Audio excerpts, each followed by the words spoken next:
All right, we are live now, and you guys just missed all the fun. Now it's time to get to the boring stuff. Welcome to this call this evening. I'm Neil Twas, Reed Larson. Hello, everybody. Good evening. Howdy. Welcome to the call, the usual suspects and those who are not usual. My name is Neil. We are ASINspector.com, ASIN 360, Amazon training, tools, support, software, all around water or vodka drinkers, the question of the day. Smart water. What is in that bottle? I know it's smart water, but what's in there? Hey, we're going to find out. All right, so we're never serious on these calls. No, actually, we do pretty serious. We keep it lighthearted. We try to ask some questions. We try to answer some questions. We try to bring you up to date on what's happening in the news.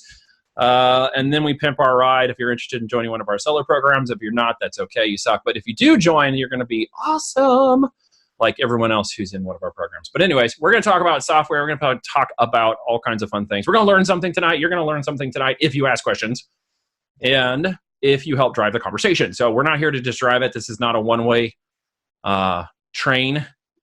This thing is going to go in circles if we keep doing that. So we're going to keep the topics rolling. We're going to start with trending topics. What's trending? Okay. On?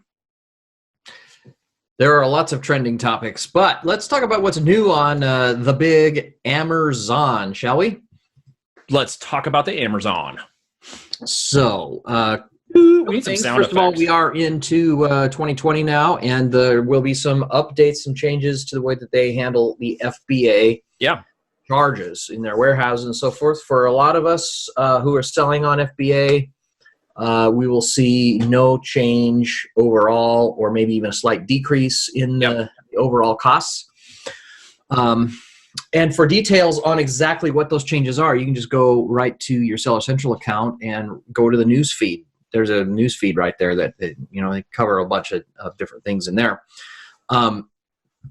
And also, in addition to that, I think we kind of barely mentioned this on the call last week. Amazon attribution is something that's pretty awesome. Oh yeah, we mentioned a little bit of attribution on the call last week. We did.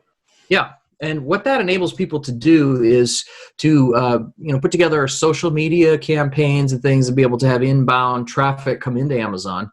And if you set it up correctly and you use the Amazon attribution program that they're introducing now, you'll be able to track the conversion on Amazon of those of the inbound traffic. You can see how effective it is, see what kind of bang for your buck you're getting in terms of your social media spend and things like that. So that should be very exciting to those of you who are either doing private label, white label, OEM, selling your own products, your own brands, and you have a website or you want to have a website and some other social media presence that's driving traffic either to the website and through the website to Amazon, or directly from the social media into Amazon in one place or another. Now, there's a correct way to run that traffic, and there's like an incorrect way to run that traffic. Yes. And, just as a little nugget here, we'll drop. The incorrect way is to run social media traffic straight to a product page, a detail. Never go straight to a product page. Yeah. Cold traffic, warm traffic, it doesn't matter. Never go straight. And the reason is because it drops your conversion rates. It makes your product look to Amazon's algorithm like it doesn't convert very well because all these people are looking at the page. But outside of Amazon, traffic has a lower conversion rate. Even good traffic does. So there are other ways you want to do it. You want to take it to an intermediate page of some kind. There are plenty of them. You can have a store on Amazon. You can take it to your storefront.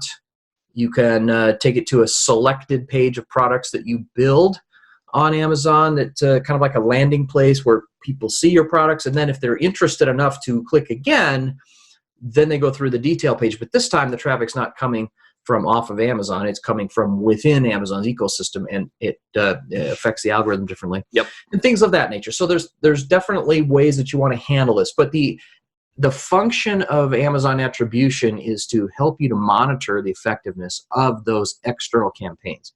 And that's been a missing component for a long time. Long time, man. Long time. We've been looking for that for a long time. In fact, we found out the wrong way to do that once upon a time by sending too much traffic to a product and tanked it. Yeah. Then we learned about this fun little thing called unit session percentage in your reports, otherwise known on the internet marketing world as your conversion rate for Amazon's listing. And guess what? You want it Send to a be bunch of nice. cold traffic to your product page, and your conversion rate goes from something like 15, 20, 25% down to something like 1%. Yeah, it's going to go very, very poorly for you, and down your listings will go. And that's actually a tactic I've seen people use to destroy their competitors. So don't be that guy. And if it happens to you, I'm sorry. Horrible traffic that doesn't convert to a terrible traffic. You can buy it for cheap. You can buy CPV views, 1,000 clicks for $10. It's totally worthless. And I'm not saying you should do this, and I'm advising you not to do this. And if for some reason you suddenly wake up one day and you find yourself de-indexed and what's happening and where'd my product go, check your unit session percentage. You may have had a competitor do a very naughty thing on your listing, and it can happen. Sorry. Another thing in the news on Amazon is that they have deprecated their free shipping option in terms of being able to run a free shipping promotion. Deprecated? Is that like a medical terminology? It means they got rid of it. Dang, I just deprecated myself.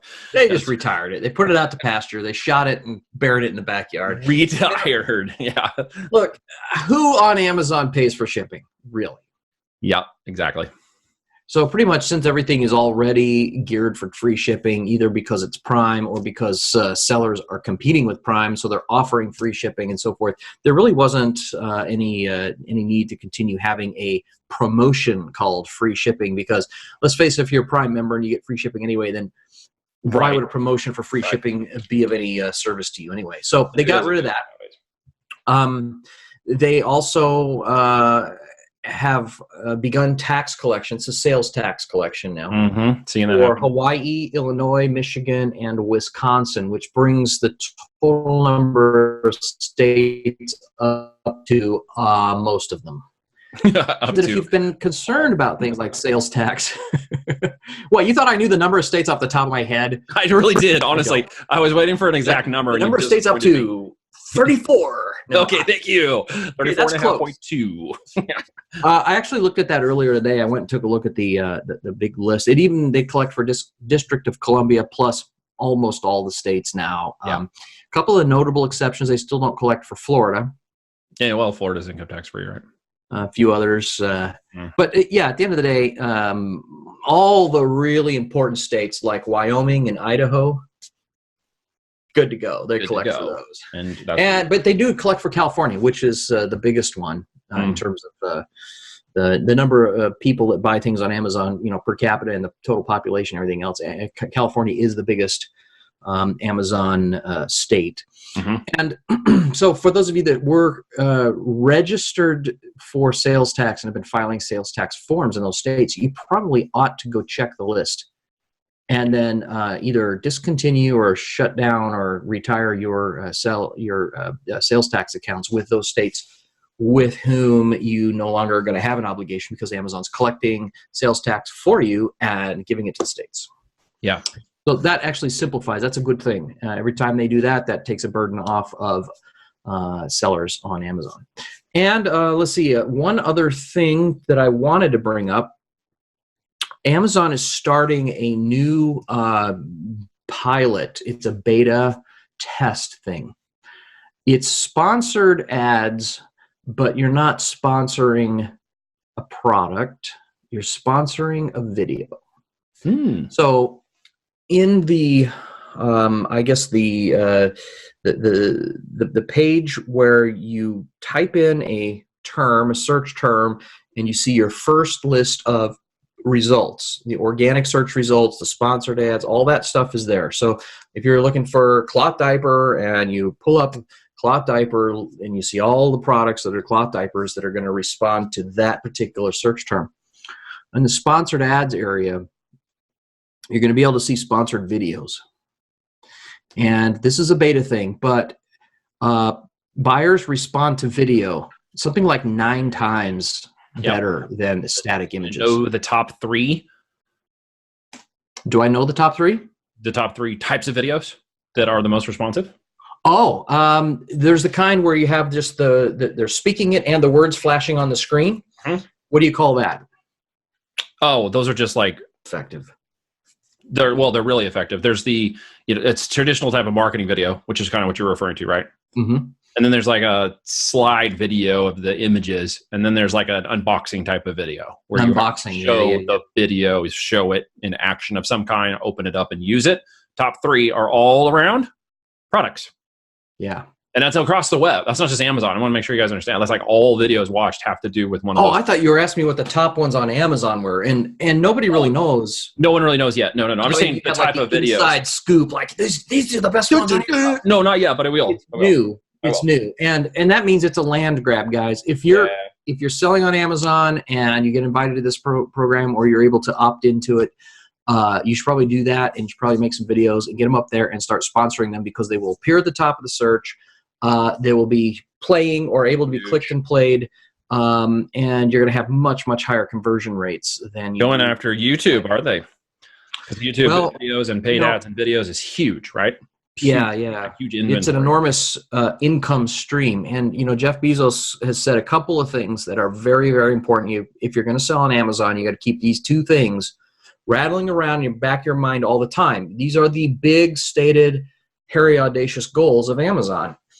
First, they want to sell everything to everyone. And second, your margin is my opportunity, Bezos said, which means every dollar that you make, Jeff Bezos is looking at it going, how much, I wonder what I could do to get more of that. Can I get some more of your margin? Can I offer another service that you'll pay for? Can I offer another thing that you're willing to, do that we can charge you more for? Can I donate one more minute of my income to save the forest in Australia? Did you say that one earlier? Right. Yeah. Here's $600,000 or something. The amount he donated was like equivalent to a minute worth of money for him. Well, I think he just committed like $1 billion a couple days ago because he got so smeared in the. Because he got super smeared. But let's face it. I mean, if they're doing sponsored videos, this is powerful. Then that's something you probably want to get involved in. And frankly, it's going to change the way that Amazon marketing happens. I could see. Love it. 5 to 10 years from now, there are no static images on Amazon. Oh, because everything sells on video. Absolutely. Yeah. You pull up a screen and every one of those product listings has something going on, and there's a video going or something, and it's information overload, but still every bit of it. Reedstradamus has made a prediction. Put my hat on. 5 to 10 years. We are recording this right now at 16 minutes, 22 seconds. Reed has predicted, and I'm not making fun of you. I think you're right. I'm marking the date and time because I guarantee you're right. Actually, they're going to blow it up. It works well, and Amazon wants to be. Well, let's face it. What does Amazon want to be? Amazon wants to be Walmart. Walmart's still by far the biggest retailer in the country. True story. They want to be Walmart, so that's why they're offering faster and faster and faster delivery. And in some cities, same-day delivery, 1 hour pickup. You can place your order. You can go to the warehouse and pick it up yourself, just the same way that you would do with Walmart, right? Isn't that crazy? So Amazon wants to be Walmart, and what's funny about that is Walmart wants to be Amazon. I'm telling you, there's a marriage coming. That's my prediction. There's a marriage coming somehow with these two. Somehow they hate each other. It's like. No, but somebody's going to buy somebody. I'm saying, man, watch out.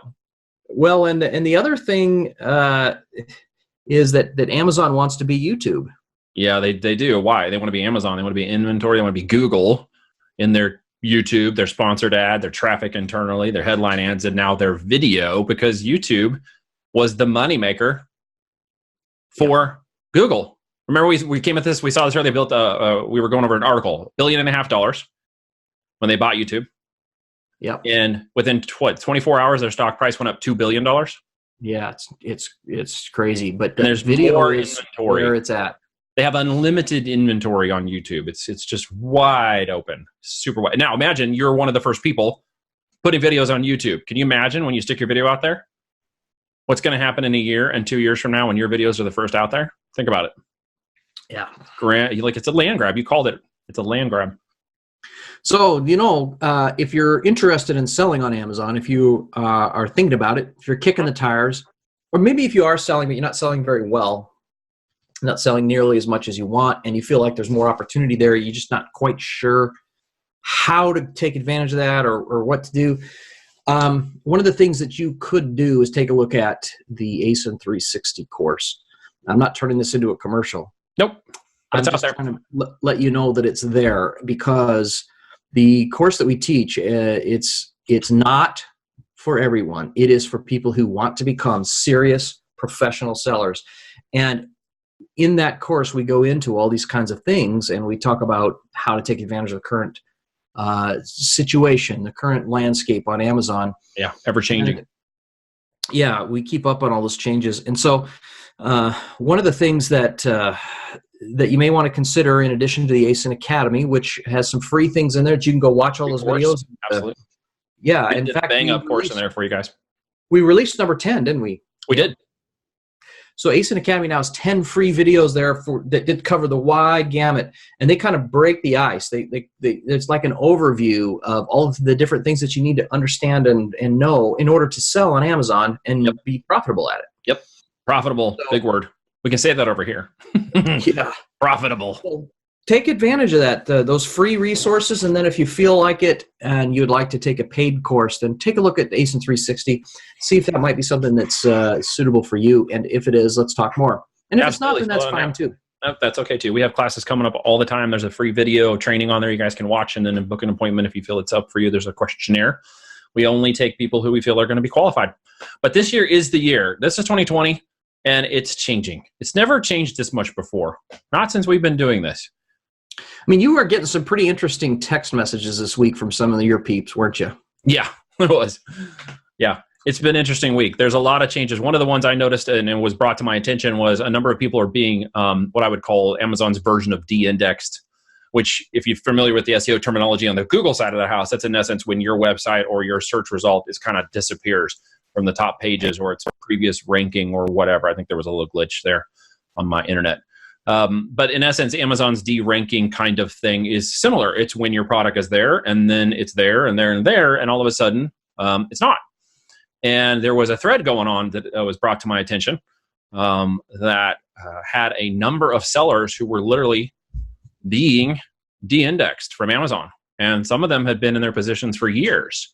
And so I went asking around. I asked Reed, where are we at? Where are you at? Where is other people I know selling at? And a number of those people had no issues, but there was a thread of people who did, and we were trying to figure out what was the difference. The commonality, yeah. Why did they have those issues? Where's the gap between these people over here and the thread of issues?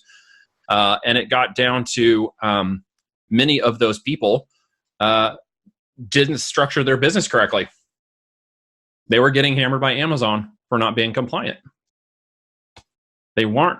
Did any of the TLC listings get taken down? De-indexed? Well, we manage lots of accounts for lots of companies as well as our own things, and I haven't seen any significant change. In fact, if anything, we've kind of improved over the last week or so. That's probably because there's a lot of people dropping off. Yeah, for people that are kind of coming out of the mix, and that leaves a little bit bigger piece of the pie for the rest of us. But it's very important that you understand what it means to be compliant, and compliant essentially. Follow the rules. If you follow the rules, you're always, safer and better off. And if you're always pushing that edge, pushing that envelope, looking for a way to game that system, if that's what you're doing, then you will eventually wind up getting de-indexed or shut down or having some sort of problem. Well, and there was another article I came across. I don't know if you saw this one. I don't think I sent it to you, but it had to do with Amazon going after sellers, right? To go after them for selling branded products, because they couldn't supply the supply chain. They couldn't go backwards into the manufacturing. Now, you brought this one up before 2 weeks ago as to Amazon going after it, but this was actually an article. I'll have to go look it up again.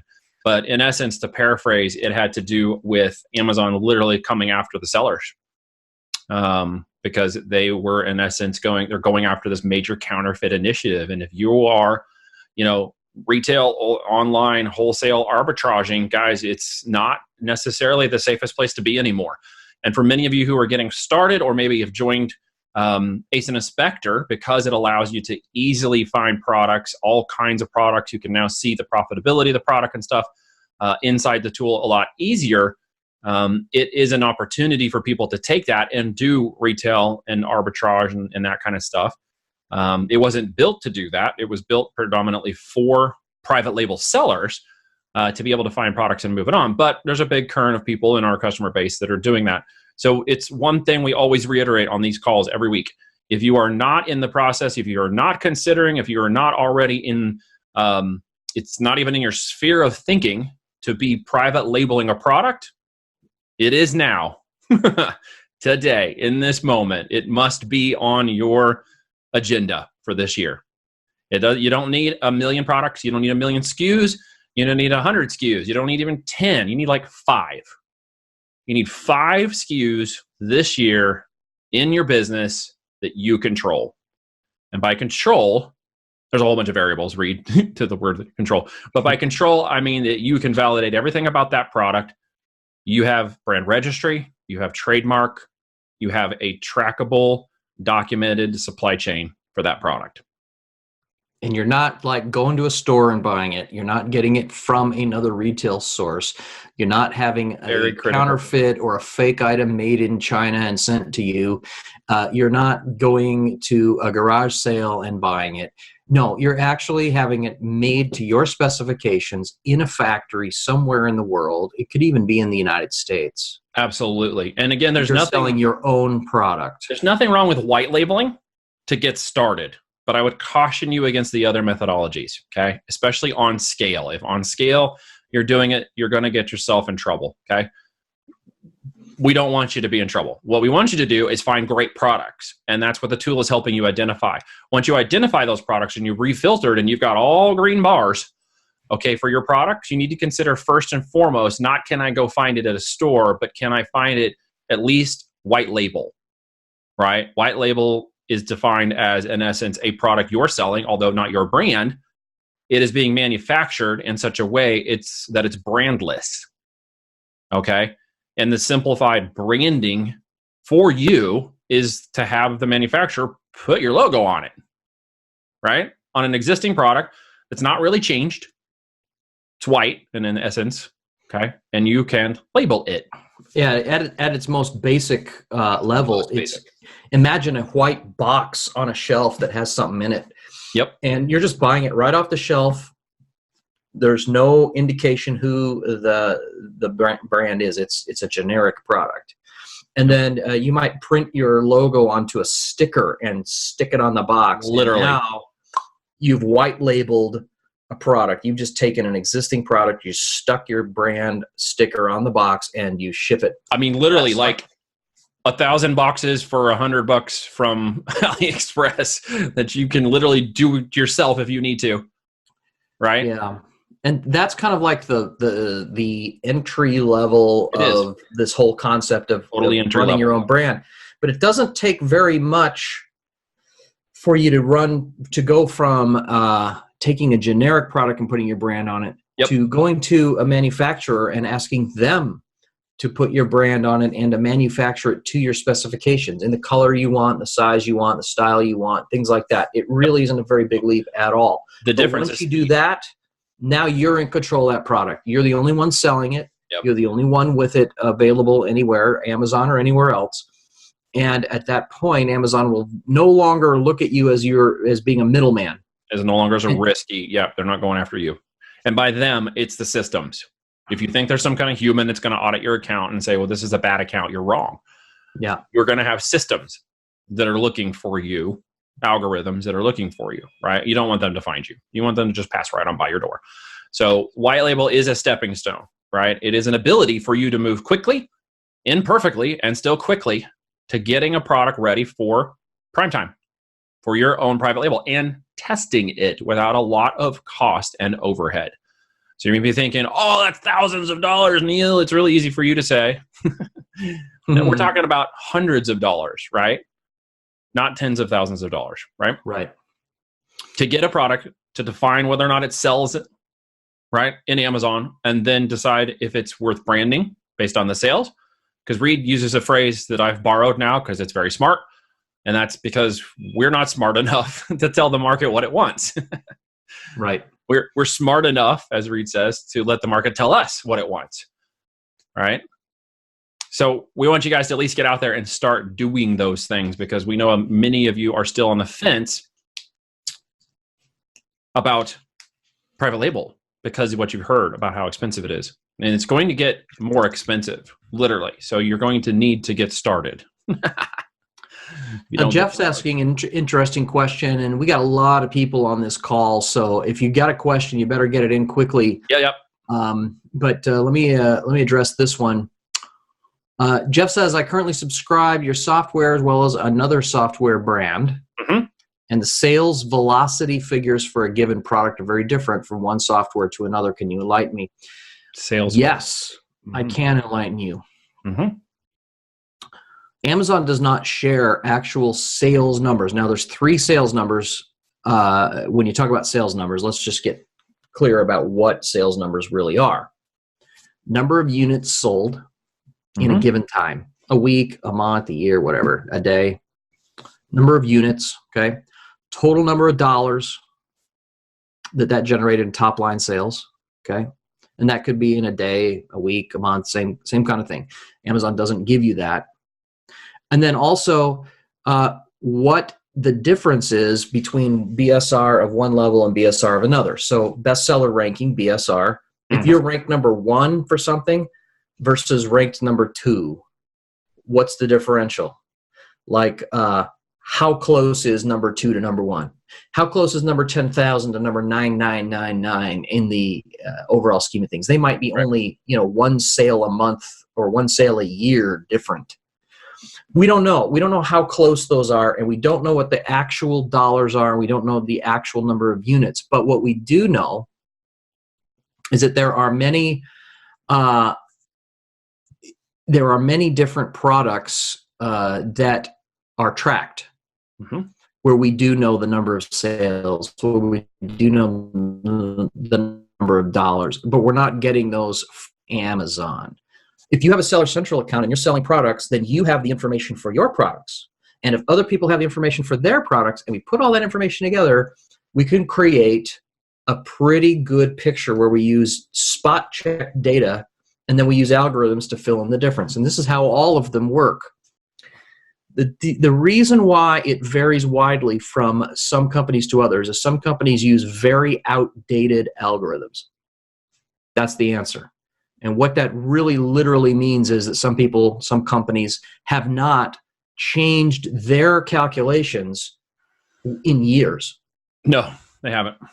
And those calculations are now significantly wrong because Amazon itself is a much larger marketplace than it used to be. There are far more dollars flowing through it.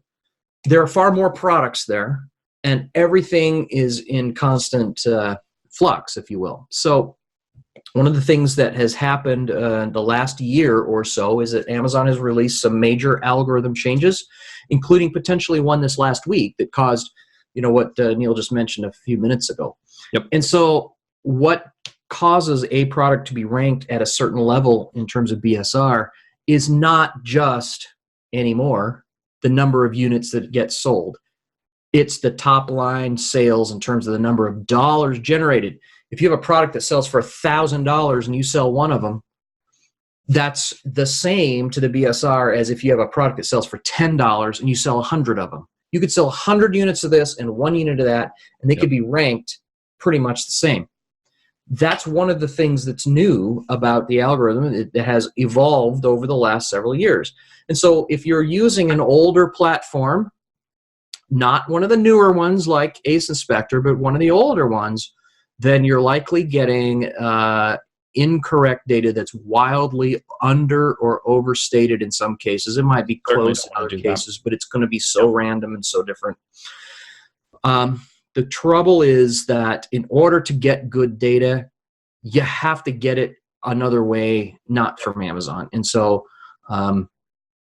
well, we try to correct that to a degree so that people understand a couple of things. And the first one we just covered, and the second one I'm going to cover, and that is in terms of the revenue, the metrics that people are paying attention to, the trainings that are out there, and the things you might have consumed before you reached us tonight live, is the idea that we should focus a lot on the amount of units that are moved and we should focus a lot on the amount of revenues that are potentially generated by a product. And though those things are okay, they are overly focused on. And what it ends up happening is people get backed into a situation where they're unprofitable about 60% of the time. 60% of the time, 6 out of 10 sellers are unprofitable in the products they sell. They're simply just moving products from one warehouse through Amazon to somebody else's, and that's it. They're losing money usually. Why? Because they don't actually know the numbers and they're not focused on the right metrics. And so one of the things we always talk about is the right metrics, and that is ultimately profitability. And one of the things we built into the tool is an estimated cost of goods based on our 8 years of experience. Okay, if you keep your cost of goods at 35% or lower, you're going to be profitable. So we built that into the tool as a gauge for estimated gross profit per unit and gross profit per month. You'll see those columns inside the tool now. So what that's in essence telling you is if my product cost, my Amazon fees, and my shipping costs built into that 1 unit sell, okay, is 35% or less, that's what you're going to see in the green, yellow, and red numbers of the estimated sales, as well per unit, as well as per month profit. Those columns are what you should actually be focused on. Why? Because when you compare those columns of data with the estimated sales revenues, what you're usually going to find is in many cases where something looks really sexy at $50,000 a month, it may only be making about $8,000 in profit per month. Where another product that may be generating about $15,000 in sales could be generating $8,000 or $6,000 a month, or it could be around $25,000 in sales and be generating $8,000 or $9,000 a month. Those particular product volumes are actually better and more attainable in the marketplace, okay, than to try to generate $50,000 in sales on a single product and take back only $8,000. So we want to make sure you guys understand that really when it gets down to it, it's more important of the profitability and not the estimated sales revenues. When you look at these other tools out in the market, they are all focused on, in our opinion, they're all focused on the wrong metrics. Why are they focused on those metrics? Because it looks really good in the marketing. Yep. It really does. And it makes you feel pretty good to think, wow, there's a $49,252 a month product that can be sold. I can do that. That's life-changing. Well, it's not if it's making you $3,000 a month. And literally all you're doing is moving a lot of product through Amazon, right? So think of it this way. Ignore top-line sales. Ignore number of units. Instead, focus in on finding the most profitable products that you can sell and make sure that those products, the most profitable ones, are in niches where they can be ranked very well. And if that's all you do, you're going to find you will make money on the products that you sell. Then here's the fun part. The more products you launch, the more money you make. And some products will make you more and some products will make you less, but all of them will make you money and all of them will make you profitable. And frankly, the top line sales really is less relevant. Totally is. If you have something with a huge top line sales, but it doesn't make any money, don't sell it. It's really sexy. Smaller top line sales, but makes you huge dollars, go after it. Absolutely go after it. Why? More marketing money. So what happens when you have more marketing money? When Richard asks about private label implies a product specification has been changed. Yes. Why? Because you can make more profit on a product that is unique in a validated market segment than a white label or arbitrage product. But once you identify that product through a white label and give it an opportunity to become uniquely branded, you then increase the value and the perception of the value of that product. What happens later on? You start to raise the prices of the product, not lower them. And if you've ever wondered, or you're in a position, or you're trying to decide which products to get going on, you need to be thinking out 3, 6, 9, 12 months, not 3 weeks, 6 weeks, 9 weeks, right? You need to be thinking in business terms. And that means you need to be thinking about products that are being branded, that are creating a value to a customer, benefit driven, okay?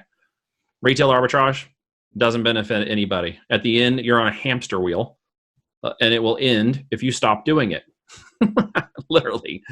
And with private label and FBA and branding, it will continue to grow organically when you provide good products and a great brand. And guess what you need less of? You need less marketing, right? And that it's an enables inverse relationship. You to sell with fatter margins and make more money. Fatter margins, right? As you move forward. Let me address Richard Yeah, Yeah, absolutely. he says private label implies a product specification has been changed. Mhm. Well, yes, it does. And It's one of the basic term. specifications is that your logo is put on it, but there may also be other changes. And Absolutely. as a product owner, you are certainly free to ask the factories that make them to make them to your specifications. And most factories will. If you say, hey, I've got this product that has a suction cup, and you know what? This suction cup doesn't suck. I want a suction cup that really sucks. You just tell them, The super hey, sucker. fix the suction cup, make it better. Make it bigger, make it wider, make it square, make it whatever.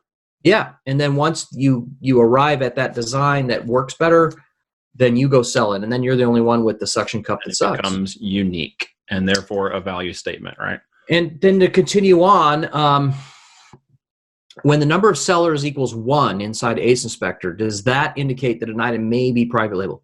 Yeah, it may be private label, or it may be that that seller has an exclusive contract to sell on Amazon and nobody else is allowed to except them.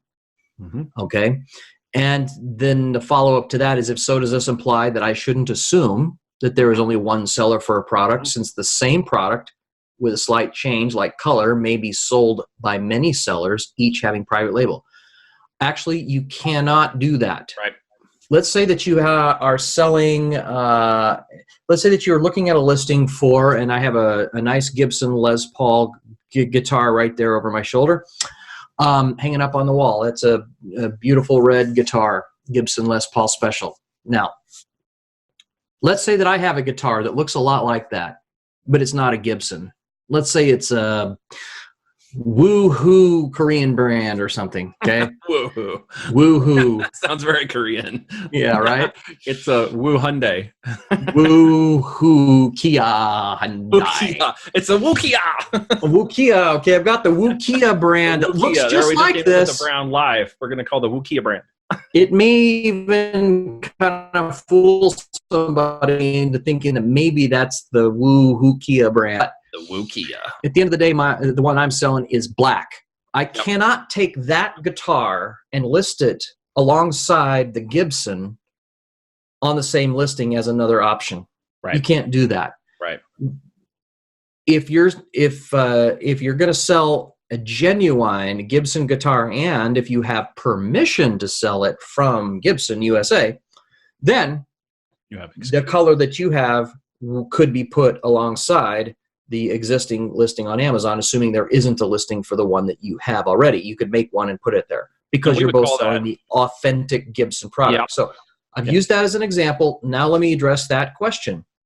Well, we call that a distribution or a distributorship or an exclusive offer in which you may be a distributor of those products, which is actually a very great way to sell, right? That's right. If you can get an exclusive territory called Amazon to distribute a product, then you would be the only one. And it's not white label, and it's not private label, and it's not OEM. It's an exclusive. You're an exclusive. So that's one way to look at that. If you see a box, if you see on ASINspector that there's only one seller for a product, it's either the factory itself, or it's an exclusive, or it's an authorized distributor, or it's a brand owner selling it, like private label, white label, OEM, that sort of thing. And you take that brand and go have your own version of that product made with that brand name and go sell it on that listing. What you can do is go have your own version of that product made, create your own brand, and go compete. That's right. Against the existing one. And that's how you do it. You go build a better listing, you build a better product, you put it up on Amazon in such a way that you promote it more intelligently, you do it at a lower cost, you have better margins, you do everything you can do to be a smart business person and go compete. And when you do that, you win. And that's what Amazon wants. They literally want people to go in and compete on their platform because everybody wins. Giving them what they want. And if you give them what they want, then opportunities to open other channels become a reality. That brand extends itself into other stores like Shopify or throwing it into Google Shopping. The marketing becomes easier. It becomes more affinity. People are looking for you more. And then Amazon just becomes a channel of a strategy in your business. It goes beyond that. Okay. So there's one last component of that question. How do I know if a product is private label or brand? How do you know? Mm-hmm. Does it matter? Mm-mm. Is it a private label or a brand? They're all private label. I mean, every product that's out there is a brand of some kind, unless it's literally generic. Right. Every product is a brand. So you got to assume that every single product on Amazon is a brand. Is branded one way or another. Even if it's arbitraged. Absolutely. Yeah. So when trying to break into a niche, which parameters do you look at to determine if the niche is too saturated? Oh, yes. We've covered this before. Competition versus saturation. Yeah, we take another shot at this. Competition versus saturation. Neil, what is competition? Competition? We don't talk about it. It's Fight Club. No one talks about Fight Club. That's the first rule of Fight Club. First rule of Fight Club. Don't talk about competition. Oh, no. We can talk about competition. It's not Fight Club. Okay, crap. All right, guns down. First rule, what was it? There was a dad joke that was brought up at dinner today. It was something about what happens when two slugs fight or something about slug it out. Anyways, so competition, they slug it out, which was anyways. Mm-hmm. Sorry, my brain just wrecked on that one. So competition, yeah, absolutely, not bad. Actually, competition is validation of market, and you absolutely want validation of market. Here's what happens too often in this fear-based FOMO thing that is out there, something about selling products in competition. And I think it has to do with the idea that if I don't create something unique and innovative I've never heard of before, no one's going to want to buy it. And that's actually not the truth. So if you're the lone man standing out there thinking this has to be a brand new, unique idea, I don't want to just sell firewood racks because everyone else sells firewood racks and that seems like it's not sexy or I have some sort of ego and pride in it, you need to shut that down, right? Because I'll sell firewood racks to anybody. So the point is competition is validation of market. If there is competition and you want to get in that, then guess what? There are more buyers and they will buy your stuff too. And that is good validation. So tossing it back over to saturation, Reed. Saturation is what happens when you type in the word solar cell phone charger, or solar cell battery charger, or solar cell phone battery charger, one of those types of things. Tennis balls. And you see the same product, okay? The same black product with a solar panel on it and a little handle at the top and these kind of geometric shaped corners and a little carabiner on the top. Okay, that product, you see it. It's number 1, it's number 2, it's number 3, it's number 4. The only difference is one is, Woohoo brand and one is Weehee brand and one is, these are all brands you never heard of before. All that's happened for like the first 4 pages is that you see the same product over and over because lots of people have gone to the same factory and have put their brand name on the product with no change and are trying to sell it into the marketplace. Yep. If, on the other hand, you search cloth diapers, for example, and what you're going to see is you're going to see lots and lots of variety. You're going to see different designs and different numbers, like 12 packs, 6 packs, 24 packs. You're going to see inserts. You're going to see all kinds of different things, different products that are represented there. And some of them aren't even cloth diapers. Some of them are going to be other things like swaddling blankets or whatever that are kind of similar but not exactly cloth diapers. All right. I've used those two as an example because in the cell phone battery case, you see the same product over and over and over and over and over again. And if you go get the same damn product and put it in there, you're just going to be one of them.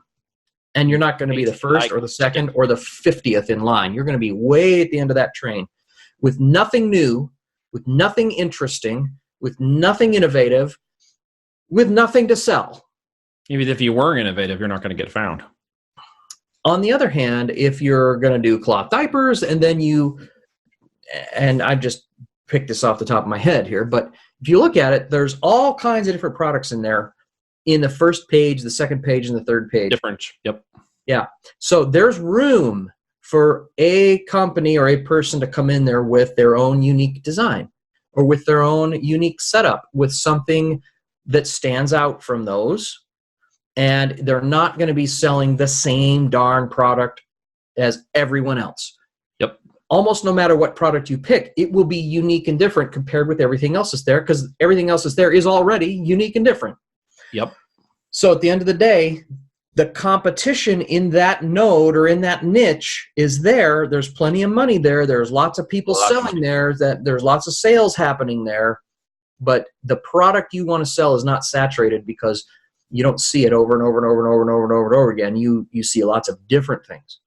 That's the difference. That's how you can tell the difference. But when you're looking at a saturated market, you just don't even want to get in there. Find something else.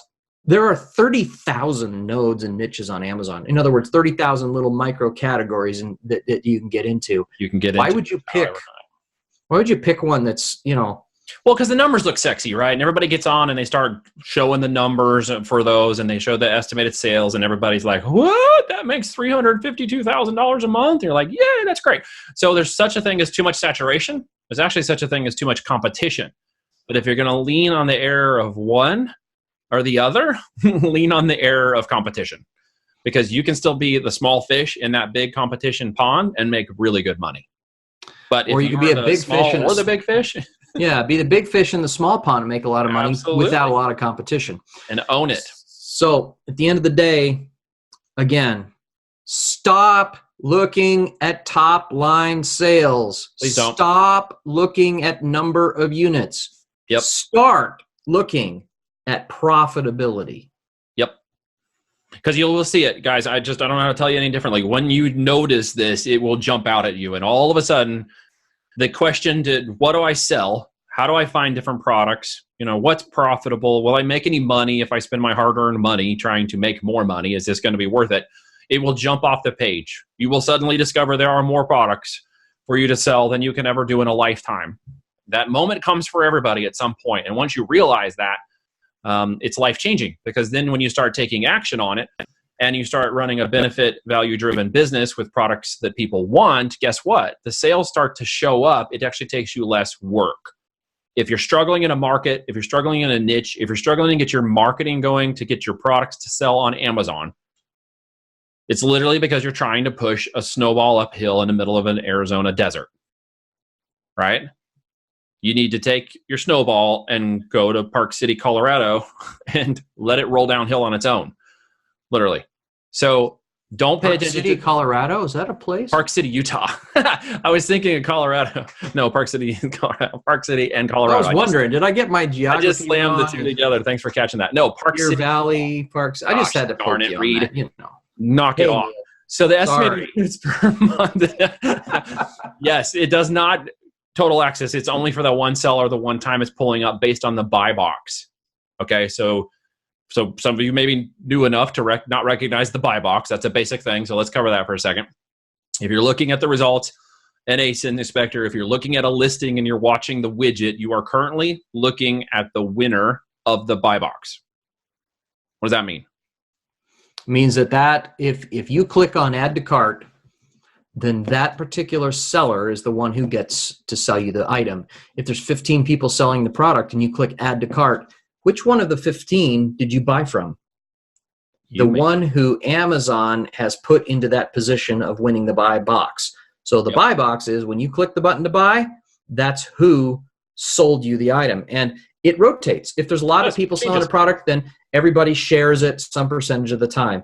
But if there's only one winner of the buy box, then that person or that company gets to sell the product to every person every time, 100% of the time. And that's the position you want to be in. Well, and we set up ASIN to pull data in near real time. So when you hit that listing, it's pulling the data from that current seller at that moment who's winning the buy box when you hit the page.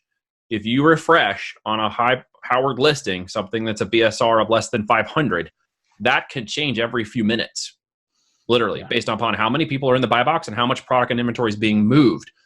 Now you're thinking, how is that even possible? Well, because some of these listings in sub 500 BSR in most of the major categories on Amazon are moving like 6,000 to 20,000 units a day, right? So that changes very fast, and the shifting of the buy box happens quickly. So as you hit the page, the numbers you're seeing at that moment are going to be the numbers for the person who's winning the buy box. And when you open the app, if you open the app and it changes, it's because you are now looking at the winner of the buy box. It's a dynamic shifting situation, and I want you guys to be aware of why that changes. Are the numbers inaccurate? Was the numbers failing? Why did it change? I want you to understand why it's changing, right? Because the buy box is changing. Now, if you go to a listing where there's a single seller and you've identified there's nobody else in the buy box, or maybe 2 or 3 other people, and it has more BSR than 10,000, more BSR than usually probably 8 to 10,000 or more, then it's not going to shift that often. You can go back probably 4, 5, 6 times in an hour, and it's going to be probably the same person, right? So when you look at the data and you're looking at it in near real time within ASIN, please understand what you're looking at, right? So the number of units moved and the gross revenue are not going to be the biggest factor in whether or not you're going to be successful selling that product in that niche. What's going to make you the most successful competing in that product in that niche that's competitive is whether or not you have enough dollars to buy more customers. Literally. And that comes from your ability to outmarket them. So if I go into a market and we're selling the same product in the same niche, and my product has $25 in profit and yours has 15, you lose. You can spend more. I can spend more money. I can buy more. You can spend more to acquire the customer, and then you can spend more to keep the customer. And frankly, I can make more than you, which means I can outlast you. That's right. Hey, so if you wonder how it works, right? I got some bad news, Neil. Uh-oh. Yeah, it's unfortunate, but true. We only have 4 minutes left. It's time. 5-minute bell. All right, everybody. 5 minutes to get your questions in, all 900 of them. That's the issue, is that we had a lot of people on this call. We've had a lot of questions come in, and I know that you probably all have at least one question that you came here with. Well, hopefully, if you're paying attention, you got at least one question tonight that you want to answer. And I know we probably had some even left over last time, because I think when we had to end, we still had umpteen questions that we hadn't even gotten to yet. So, well, if you're new to ASINspector or you're not a part of it, you can come back and join us. If you're watching this on a marketing thing, then hi, we're ASINspector. Come join us. You can learn this kind of fun in this training if you come join us. It's not that expensive. Get in, okay? If you are looking to become a professional seller, ASIN360.com/go link is in there. All right. If you are on Amazon, if you are selling, if you are not doing anything that we talked about tonight, if you're not doing if you're not doing a quarter of what we talked about tonight, then you want to grab a seat in our next course, because we're going to teach you all of those things. We're going to teach you about everything we've done in the last 8 years. You guys are going to get your heads exploded, but in a very good way. You're going to build a long-term, successful, sustainable, year after year growth and profitable business. You're going to help get executed. Why? Well, that didn't come out right. Crap. We're going to help you execute. We're going to execute you on the spot. Don't kill our clients. We're going to not again on the spot. The last time the last time you executed our clients, it didn't go well. They call me Neil the Nazi. So I am going to execute anybody. No, but seriously, the opportunity has never been greater. It really hasn't. I was on a call this afternoon with a couple of guys. One of them is a Shopify guy who does hundreds of thousands of dollars a month in his Shopify. He has clients. He doesn't take anybody who doesn't spend less than $1,000 a day in ad spend. Very, very high level. And we're on this call, and someone is asking him questions, and he said the first thing he said this year you need to do is get on Amazon first. Build your brand. Find out what the market is selling, and then come look me up. And when we put your Shopify store online, you're going to have a business that's going to explode, and it's going to be worth some real money. It's going to be worth real money. So guys, if you're not in the position to get on Amazon at any capacity of large scale, it's okay. We just gave you a roadmap tonight. Okay. It was called white label. White label, put a box on it, put your logo on it, get it in the market and get started. All right. You get started. You understand the concepts. Then we put gas on fire in ASIN 360. We show you how to private label, scale, grow, brand, exclusive, multi-channel, sell it with the end in mind, make more money now than later on the upswing. Because this is another part of this conversation today. It's like everybody wants to sell their business when it's crashing. You actually want to sell your business when it's on its way up. Okay. not when you have some life-threatening event or some need to get out of it, or you're willing to take less for it. When you need to sell it when it's at its prime, because money now is worth more than money tomorrow. Standard economics of inflation, right? So 2 steps then. 1, have a business that's worth selling. And 2, sell it at the right time, right? That's pretty much it. Absolutely. Sell it on the way up. And there's no better time, again, to get on Amazon to start getting your products. If you're doing retail, wholesale, arbitrage, distribution, what's the other ones I'm missing? OEM, right. White label, private label. You're doing It's a great POD. start. It really is a great start. But mark my words as we're ending this, many of you will not last this year. You will give up on the hamster wheel because it's a very tough business to maintain and you are the linchpin in making it successful. Or Amazon itself is going to find you and shut you down, right? They're going to penalize you in the market like they did these guys on this thread I saw earlier. They're going to take away your account. You're going to blame Amazon for all the things that were wrong when you know right now to take responsibility this year, right now, for getting your business in a position to start selling on Amazon the right way. Branded product with growth, organic, FBA. It's the only way to do it. You don't need tens of thousands of dollars to invest in it, but you are going to have to invest in your business. That's just the way that it works. Okay, you're going to have to invest in products and branding and knowledge. With those things, you can dominate this marketplace. All right, I see a last couple of questions coming in under the gun. We have 1 minute. Lightning round. Okay. If I put out 5 SKUs, as Neil suggests, and they're all somewhat related, should I just be trademarking the brand name only? Yeah. Is that sufficient? Yeah, just trademark the brand name. Boom, 5 done. SKUs. Selling an average of 5 units can make you just under $100,000 in profit a year. And that's an average. It's not every SKU doing 5 sales. It's 5 SKUs doing an average of 5 sales. If you can't do that, you missed everything we've talked about tonight, literally.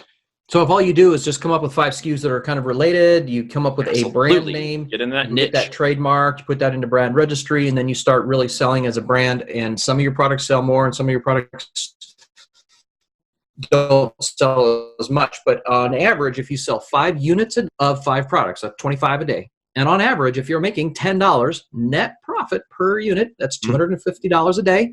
Do the math. I got my little handy dandy calculator right here. $250 a day added up. See if I am old school, baby. $250 a day times 365 days a year is $91,000.